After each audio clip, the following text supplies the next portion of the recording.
Well, the new U.S. aluminum tariff takes effect today as Canada readies countermeasures. President Donald Trump decided to impose a 10% tariff on Canadian aluminum imports, despite condemnation from aluminum organizations on both sides of the border.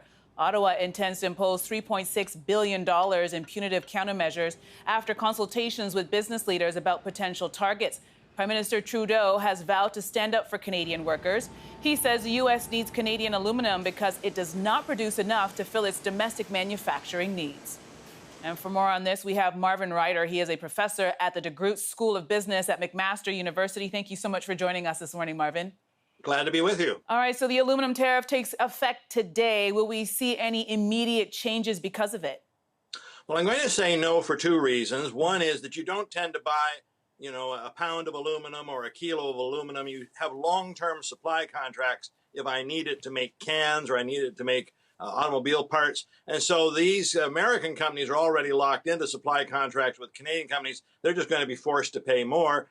The other reason is that in advance of these tariffs, over the last 2 or 3 months, some Canadian producers have already shipped aluminum into the United States on speculation, just saying, well, we're going to put it there, we'll sell it there, and because it's already crossed the border, I don't think it's going to be affected by this immediately. So these tariffs to really begin to hit home, probably we're looking at 2 or 3 months. And the Canadian government has said that they're going to impose counter tariffs in response. Have we heard anything yet on what they're going to do?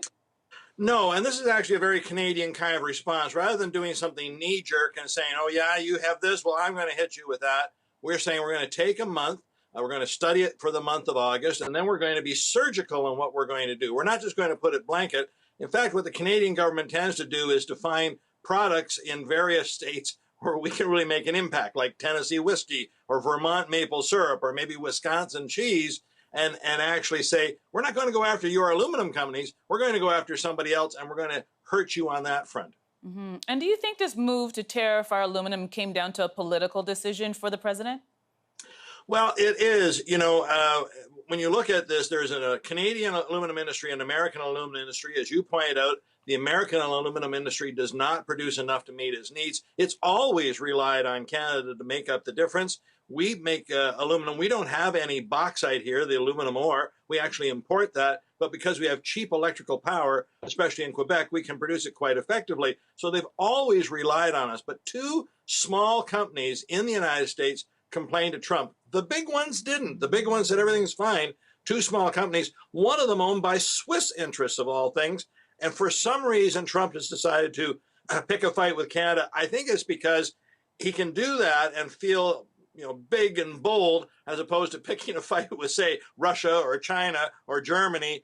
And I don't know why he thinks we're his whipping boy, but that's why he's doing this. Wow. Are other aluminum producing countries benefiting from this fight over the tariffs right now?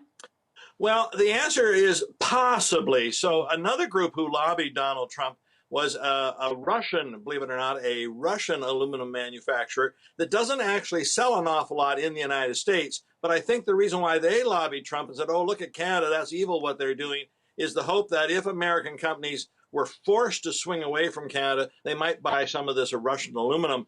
But again, I don't think it's that big of a deal. The last time the tariffs went on, they lasted 11 months.